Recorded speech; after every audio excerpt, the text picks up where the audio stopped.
Wellings.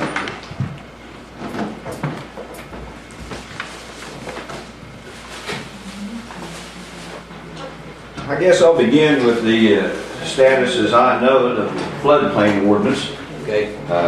I've not been able to get in communication with Don Tennant this week. I was in communication with him Thursday of last week, and he was heading out of town for a couple of days. Weather may have played into the schedule. But at that point, the status of it was that he had been slowed down somewhat in his efforts to get it done on time as we had hoped. He did have a version pretty much completed of the ordinance. He has been in communication and working with FEMA in Charleston. They are aware of what's going on. They are aware that we're working on this. I had hoped to have a version ready today to put in front of you, but he informed me that wasn't going to happen quite that fast. And as is often the case with lawyers and with most things, nothing's happened as quick as we'd like for it to. We do have the technical end of it done, largely mainly due to Rick McElroy in Harrison County. His expertise in the code end of it has been very, very helpful. We sent a red line version to Don Tennant for him to work with. Took out a lot of the shalls or mays, a lot of the ambiguities that were in that original ordinance, which made reference to by Mrs. Huff there. So we have tried to address those issues. At this point, it is pretty much done, it is my understanding, and he is wanting to make sure it is okay with the people down in Charleston, with FEMA. They are aware, they have had input in it, they didn't seem to be shook up by this ruling, he says. Didn't catch him totally off guard, I guess. But he didn't want to make sure that this thing was good in their eyes before we started the process of adopting it here. He told me that he really thought that he could have a version ready for me at the next meeting in 2 weeks. Okay. At that time, what we thought would be the best thing to do would be then to publish it. Give the public 3 weeks to respond and have any comments that they may have, input as the Huffs or the Fosters may like to have, and more things that they may address. And that will give us that following meeting 2 weeks after. Hopefully, like I said, next time we'll have it. Then 2 weeks after that, everybody will have had a chance to have looked at it, make comment here. We can plug in anything that we feel perhaps needs to be addressed to it, and then proceed forward with it. But as it is appearing, it looks like the best case scenario is to get it adopted by the end of March, the second meeting in March, is my understanding now. And I can only shove this thing so fast. We've done our end of it and everything there. It's just a matter of waiting for the lawyers to do their thing. It's my understanding from Mr. Tennant that he has been in contact with Huff's lawyers with their input, along with some other lawyers in Charleston. I think that have been involved with EQT and the oil and gas industry and other things also. And they're all trying to join forces to come up with a good ordinance that FEMA likes that they can move. So that's the status of that. It's been brought to my attention that Jim Foster would like to serve on a committee after this ordinance is written, and the commission would appoint 3 or 4 other people. And if you can recommend anybody, we will accept recommendations and let them review this before we take this and make it real. Yeah. Okay. Yeah, that sounds perfectly good to me. I'd be more than happy to work with with anybody on this. Perhaps at the next meeting we should be thinking of the individuals that we wanted to have on this. I hope to have. We want somebody to present. We want some other people to read it and get their input. Right, and this will be published in the paper. Everybody will have a chance to come forward at the following meeting and have their input on it before we do it. Okay, good. But unfortunately, this is dragging out a lot longer than we had hoped. Yeah. Now, do you want to contact Jim Foster when the time comes and inform him of when this is going to happen, or do you want Mr. Harry to do it? If Harry can do it, that's fine. It doesn't make any difference to me how it progresses there or whatever. But we are trying to advance this with total transparency and give everybody input as to the things that they think should be in there, and sort it out from there as to what we feel is appropriate. Well, I'm open for suggestions of who we can put on this committee. Give me some names, and we like to have at least 3 or 4 different people on this committee to read this and give us their opinions.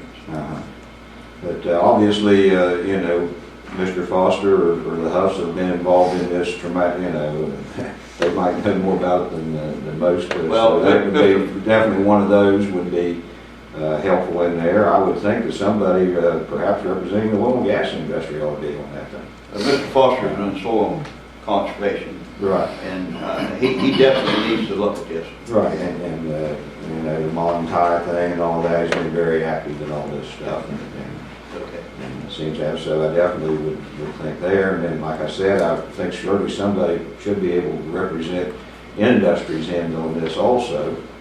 And then, perhaps somebody that's more environmental concerned or something. I don't know. As far as telling you names, I can't really tell you names right now. Okay.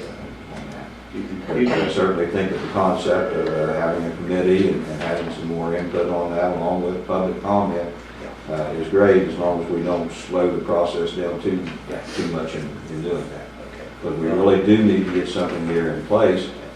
We don't need... There are permits that are sitting there in limbo as we speak, and it's not fair to those folks that we can't act on it. I know, and it's not fair to for us to rush into something and make mistakes. Exactly. So, that is why we were trying to get this ordinance right the first time, not have to run back in and plug a bunch of stuff in there for what we made mistakes on and rushing through.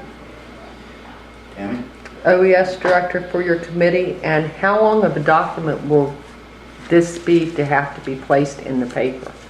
Yeah, that's a good question. And I assume when he told me that they'll probably just make a class 1 ad or whatever stating it's here and you can pick up a copy of it or and are whatever. As far as publishing the whole thing in the paper, that doesn't sound feasible to me. We've condensed it by several pages, but still it's a sizable document. Well, you do have Doddridge News that can put it online, okay? But the other thing is, it's going to cost people money to pick up the copies. I cannot answer. I have a suggestion. Go ahead. I mean, one of the places you can leave a printed copy is over at the library. The other thing you can do is you can publish the Doddridge County website, put it on there as a PDF file that can be viewed by people that have computer access. And the other thing that I would have an objection to, you recommending that someone from the oil and gas industry be a part of this committee to review it.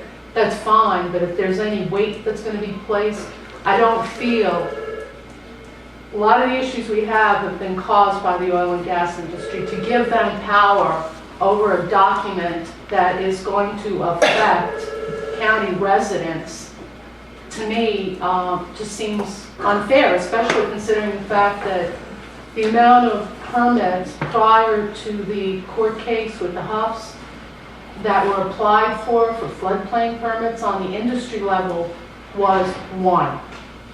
Okay? So obviously, there's something lacking there. I mean, if they have comments and they live in the county and they're county residents, they have that vehicle open to them just like the rest of us, but to have someone from Antero, EQT, or whatever that's just an industry-based input, I don't feel it would be in the best interests of the county residents. I would tend to agree with that view. There are a lot of independent oil and gas interested in the county here whose kids are going to school with our kids and all, And I think somebody with that background perhaps, might not be a bad idea. I'm not saying go to an exec from Canonsburg or EQT or somebody, no. But, if there is somebody that's a county resident that that is, active and has knowledge in oil and gas stuff, I don't see any problem with them having some input there. Well, like I said, if they're county residents, they have as much input as the rest of us, Yeah. so. And it'll all be reviewed at the end, and, we'll take a look at it and say, hey, what Well, looks good, the what other doesn't. question that I have is how much weight is the resident input or people reviewing, how much weight is going to be placed on that as far as changes being made in the document? Well, I think fair weight would be given to everybody. I don't think there would be any partialities there. They may try to impose some pressure or something, but, we are, I think, independent and capable of making our own decisions here. Okay, the other suggestion I'd like to make as far as a committee member, perhaps someone from the Doddridge County Watershed Association. The people on that association have Sure, that's a- definitely put a vested interest Right, yeah, and that would kind of fall into where I say somebody environmentally active there. That would be a good person to maybe have on that end of it. I'd like to speak. Good point. I'd like to speak to the I think she was ahead of you, I'm sorry. I'm just saying that, wanted to say that I can understand where you're coming from about the industry, but they pay a whole heck of a lot more taxes in this county than we do, and they should have the right to have their input. I'm not saying that you have to follow their input, I'm saying they should have the right to their input. Okay, I'd like to speak to in favor of an oil and gas representative, and I'm sure you'll be very sensitive, as to be for the following reason. It is very often the case that you can make an error that you don't understand the consequences, okay? Exactly. And how you would make a decision around this is going to be up to you and the attorney and so on and so forth. But you do need to have the best possible operating and technical input. Therefore, I would suggest people who are well schooled in that industry be on there. In terms of weighting, the opinions, there does come a day when somebody has to make a decision. And I don't know that you can say, we're going to weight this one this much, this one this much. What makes sense? What makes sense from a design standpoint when the day is over? Thank you. Very good, thank you, Kate. Any other questions I might answer pertaining to the ordinance? As I stated there are some projects that are kind of on hold because we're left here in a hold pattern on this thing. Until we get an ordinance in place, we can't issue any permits. And it's also occurred to me there a couple of weeks ago that when the motion was made for me to be employed as the interim floodplain manager, it was made to be till the first of the year. So as I'm speaking here, I don't know as I'm even officially an employee or anything else. You are. It's automatically extended. Okay. There's a clause in there that you I did didn't not want read. it to be All renewed. right, good deal. Nice try, man. You did not read the fine print. I didn't read the fine print. Okay, I just wanted to make sure on that. Okay. Because there are some Nice try, Lord.